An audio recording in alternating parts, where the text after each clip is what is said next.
kampingan unya dili ko sa pambatasan.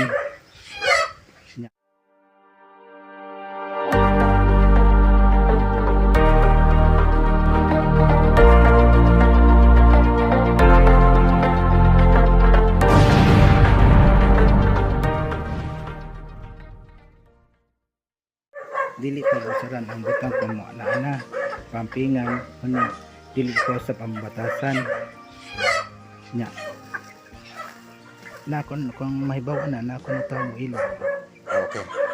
na kinanglan ihilom nya kung mausap kung mabusaran ang butang na makuha na ako mo'y paniningan. Ikay paninglan. Pero ako magkang sa klase Kaya balo ana.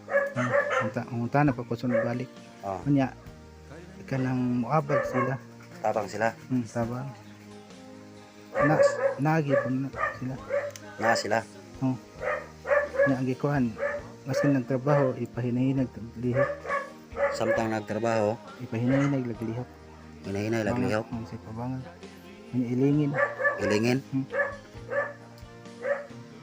Tapos, nagbantay ko na sila sa palibot okay. kung kamo lang magbantay na mo ilikan yung sila dapat kaya kaning butang na gamiton man ni sa tagis kinaroon hindi man usab dili lapat sa dili kan lipat sa pagkusaran Oo. yan perminti mo batas Oh. na magbuhat kuno na magbuhat mo matambong sila kay babae na siya kuan istorya Babae siya mo. tapos buhok Tas buhok. puti na to ang informa sa kung ano na pakita sa kuno na tapos tuhod ang sulod pero gadoko mo pakita yung sulat Lapas tuhod. Puti. ang gikuan niya dili ako mo upat na apag ko Nasulod rin sa area pagyapo. pero dili sa niya pakita Dili sa niya pagkita. pero kung lagi na ni ang kuan masunod-sunod ni kuno makita kung ana giusa ka kuan ano sultan So inig operation na sila. bantayin sa tulog kinang impression mo butong kandila na kuan Oh. magpaaso di lang mo matingog mga gamit ibang gipa-adapt din ang abak ko so nya ang mga grilyo gani mo lang itang grilyo distansya lang pa sa kuan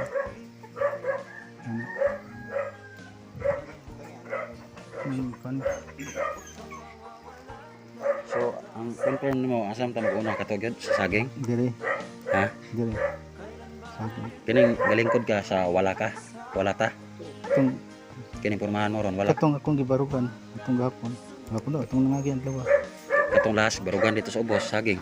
Itong missing ingin mo. dito makita Dili isalipdan na ron og kahoy. pininayan Salipdan ang kahoy. kato ko pininayan Ha? kato ko pininayan Kato. kay ang kuan na naapa ko na mas tunga ano ipangitaon ko na sa dapitas anya na kanang kung nay makuha na So yan na mga katiits ang sabi sa babaylan mga katiits. So nagsimula na tayo sa pagritual gamit ang puting manok at itim mga katiits. So itong area mga katiits, Japanese camp, at dito nagpunta ang hapon noon. Hinanap niya ang centennial tree na punong kahoy at hindi lang tinuro sa may-ari nitong lupa kasi alam niya sa area niya ang hinanap ng hapon. At dito kita ngayon mga katiits, ikatlong treasure hunter nga nag-confirm dito mga katiits, at lahat nilang naditik yan din naditik sa atin gamit mga katiits. At ang nakita sa babaylan mga katiits, mayroong missing. Sabi sa nagsalita sa kanya na siya lang ang makasalita sa hindi natin makita, yan ang ipauna ang missing kasi wala gisama sa hapon ang isang deposito mga katiits nga missing. Yan ang unang ipahanap sa kanya at dito siya nagturo sa atin. Yan ang ating gilukit mga katiits. Hinanap natin ang center. So abangan ninyo mga katiits kasi ngayon alay tayo mga katiits for ritual mga katiits. Tapos ipahukay natin agad ngayon mga katiits, magtisdig tayo para maumpisahan na natin sa paghukay itong site mga katiits. So sa lahat ng PM sa atin sa YouTube channel lang kayo mga katiits mag-PM, asahan lang ninyo mga katiits na unting-unti kayo natin mapuntahan kasi sobrang busy tayo mga katiits at dami nag-PM sa atin na magpatulong sa kanilang site. So sa ating pag-confirm dito mga katiits, 4 ang nasa area mga katiits at dito ang sabi sa Babaylan nga dito ang unahin kasi yan ang missing mga katiits na sinabi sa hindi makita, ipahanap ang missing kasi yan ang ipauna pahukay mga katiits. Kasi ang ating Babaylan mga katiits hindi makakita at hindi makalakad, kailangan natin ang pag-alalay sa kanya mga katiits.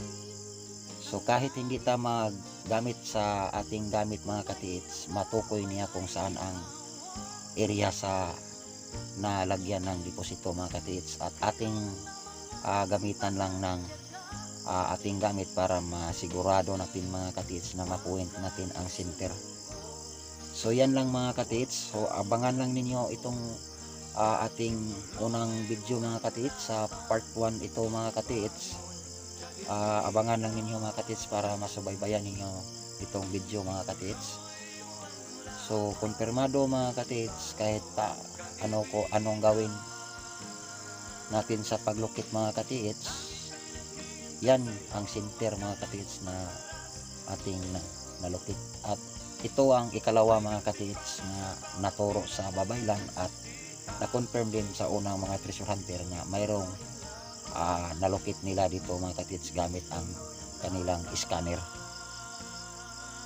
So ikalawang lukit natin dito mga katiits at hindi natin sinabi sa Babaylan at natukoy pa rin niya ang location dito mga katiits. So yan ang center ating nalukit, ating nataniyuan mga katiits. So ang refleksyon niya mga katiits ating sinukat mula sa center mga katiits, sinukat lang natin doon lang banda sa unahan mga katiits kung saan tayo last tayo. Doon mo reflect ang EKS locator natin mga katiits at pagpunta ko sa unahan mga katiits, sa next naman target kasi nakakwadro ang deposit dito mga katiits. So balikan natin sa center, mula sa center mga katiits lakad tayo mga katiits, ang last niyang reflection babalik siya, bumalik sa center ang ating locator mga katiits. Nasa 3 meters lang ang kaniyang detection mga katiits mula sa center kasi yan ang ginawa natin, dinala na naman tayo sa ating gamit sa isa namang deposito sa unahan mga katiits kung saan doon ang puno ng centennial tree. So mula dito mga katiits center, dito lang taman mga katiits ang refleksyon niya. Pag mo abanti pa tayo mga katiits, hindi na mo balik sa center at iba naman niya ang ituro. Mababaw lang ang kaniyang refleksyon, nasa 3 meters lang mga katiits, isang lupa lang kalahati mula sa center. So tuloy pa rin ang pag-usisa sa ating Babaylan mga katiits kasi mahinabi niya ang hindi natin makita mga katiits. Mahinabi niya mga katiits kung ibigay ba ang hinanap natin at wala bang anong mga katingalahan mga katiits. So ito ang pag-alay na mga katiits. Tingnan lang ninyo ang pag-respeto natin sa kanila na hindi natin makita sa yuta, sa ibabaw ng lupa. So nag-alay na tayo mga katiits at pagkatapos doon habang nag-alay mga katiits, nag-umpisa naman ang tropa sa tisdig mga katiits, kasi yan ang sabi sa babaylan, at yan ang sinabi sa kaniya na hindi makita na habang mag-alay, mag-ritual mga katiits, mag-umpisa ang tropa sa paghukay. So yan lang mga katiits, para lagi kayong update lang mga katiits itong site. Subaybay lang kayo mga katiits, paki-subscribe lang sa ating YouTube channel, si Bunga Cebu Treasure Hunter. Paki-like lang and paki-share at comment lang mga katiits, lalong lalo na inside Visayas. Kung gusto kayo magpalukit sa inyong area, so free tayo, scan mga katiits, free tayo sa paglukit. Wala tayong bayad mga katiits. So mag-PM lang direct sa ating YouTube channel mga katiits, para dali lang natin mapansin ang inyong mga comment, para ma-schedule natin mga katiits ang inyong area kung gusto kayo magpa-remap or magpa-detect sa atin mga katiits. So yan lang mga katiits, subaybay lang itong target natin mga katiits. So maraming salamat sa Luzon, Visayas and Mindanao, sa lahat ng mga katiits. Happy hunting and always safety para walang mangyari sa ating katropa. So magandang hapon.